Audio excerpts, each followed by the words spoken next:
Assalamualaikum warahmatullahi wabarakatuh. Halo semuanya, apa kabar? Semoga kita selalu dalam keadaan sehat walafiat. Amin. Perkenalkan, nama saya Kirana Larasati, mahasiswi Universitas Islam Negeri Sultan Toha Saifuddin Jambi dengan program studi Pendidikan Agama Islam. Baiklah, kali ini video pembelajarannya mengenai istinbat, yang mana mata kuliah Ushul Fikih 2 dengan dosen pengampu Ibu Rina Juliana MPDI. Untuk memulai pembelajaran kali ini, saya ada sedikit quotes of the day, yang mana belajar memang tidak lantas membuat kita langsung sukses. Namun, kebanyakan orang sukses adalah pembelajar sejati. Oleh karena itu, kita harus rajin belajar dan selalu berusaha dengan giat. Submateri yang akan dibahas kali ini adalah pertama, hubungan antara istinbat hukum dengan metode ilmiah. Yang kedua, istilah-istilah lain seperti ifta atau fatwa, lalu ittiba, talfiq, talqid, dan mazhab. Nah, penasaran bukan? Langsung saja berikut penjelasannya. A. Hubungan istinbat hukum dengan metode ilmiah. Yang pertama kita membahas istinbat hukum. Yang kemarin sudah kita bahas nih, bahwasanya istinbat hukum adalah suatu bentuk usaha dalam mencari jalan bagi para ulama untuk melakukan proses ijtihad sehingga dapat menarik kesimpulan berdasarkan kesimpulan hukum. Nah, menggunakan 4 metode nih yang sudah kita bahas kemarin, yaitu pertama, metode bayani yang merupakan metode berdasarkan analisis teks wahyu. Dan yang kedua, ada metode taklili, yaitu berdasarkan ilat atau tujuan. Dan yang ketiga, istilahi, yaitu berdasarkan kemaslahatan. Dan yang terakhir, keempat, daf'u at-ta'arud, yang berdasarkan apabila terjadi dalil yang bertentangan. Nah, dengan cara apa? Dengan cara melakukan seperti kias, lalu ada masalah mursalah, istisan, uruf, syar'uman qoblana, dan istilaf. Yang kedua yaitu metode ilmiah. Nah, metode ilmiah, kata metode itu berasal dari bahasa Yunani, yaitu dari kata metodos yang artinya meta itu menuju atau melalui, sedangkan hodos yaitu cara. Jadi metode ilmiah itu adalah cara bertindak berdasarkan sistem aturan tertentu. Nah, kerangka berpikirnya pun juga memiliki beberapa langkah. Yang pertama, perumusan masalah, yang kedua, penyusunan kerangka berpikir, dan yang ketiga, perumusan hipotesis, yang keempat, pengujian hipotesis, dan yang kelima, penarikan kesimpulan.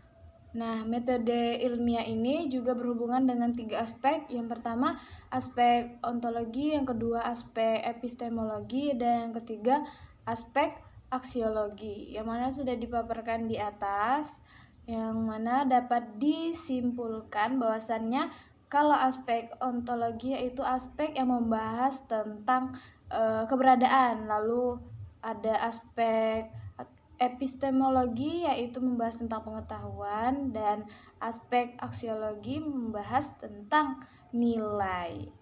Jadi hubungan istinbat hukum dengan metode ilmiah ini sangat berpusat pada sebuah dialog, yang mana pertimbangannya adalah terdapat proses yang tersusun atau sistematika, lalu terdapat sumber dan pandangan.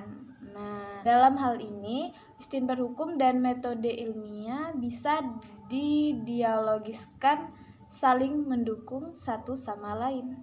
B. Istilah-istilah lain yaitu seperti ifta atau fatwa, lalu ittiba, talfiq, talqid, dan mazhab. Yang pertama adalah ifta atau fatwa. Fatwa secara bahasa ialah menjelaskan hukum. Sedangkan secara terminologi, fatwa adalah pendapat dari alim ulama atau ahli hukum Islam. Yang kedua, ittiba. Kata ittiba berasal dari bahasa Arab, yakni dari kata ittiba yang artinya mengikuti atau meniru. Sedangkan ittiba menurut istilah adalah menerima perkataan orang lain dan mengetahui dari mana sumber alasan tersebut. Yang ketiga, talfik. Talfik secara bahasa yaitu menyamakan. Sedangkan menurut istilah, talfik adalah mencampur adukan suatu hukum dengan hukum lainnya.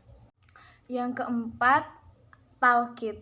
Talqit secara etimologi yaitu kalung atau rantai yang diikatkan.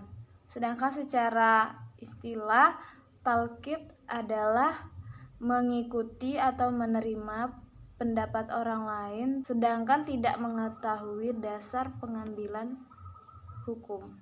Yang kelima, mazhab. Mazhab secara bahasa berasal dari kata dhahaba yang berarti pergi. Sedangkan secara istilah, mazhab ialah jalan pikiran atau dasar pikiran para ulama dalam menetapkan suatu hukum. Nah, jadi apa kesimpulan yang kita dapat pada pembelajaran kali ini? Yang pertama, hubungan istinbat hukum dengan metode ilmiah, yaitu hubungan yang berpusat pada dialog dengan pertimbangan prosesnya yang tersistematika, lalu ada sumbernya dan pendapat-pendapat.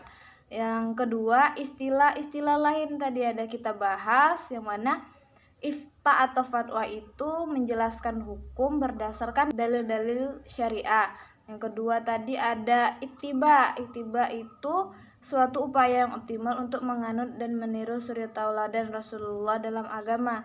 Dan ada talfik. Talfik itu mencampur adukan dua hukum mazhab dengan mazhab lain. Kemudian ada talqit, yaitu menerima pendapat orang lain tanpa mengetahui dasar pengambilannya.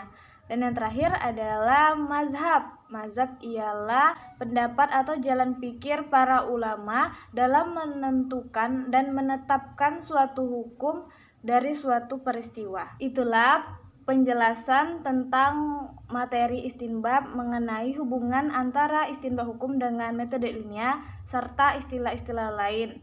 Nah, semoga pembelajaran kali ini dapat bermanfaat bagi kita dan untuk orang lain.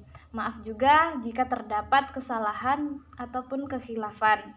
Sampai jumpa di video selanjutnya dan saya akhiri. Wassalamualaikum warahmatullahi wabarakatuh. Bye-bye.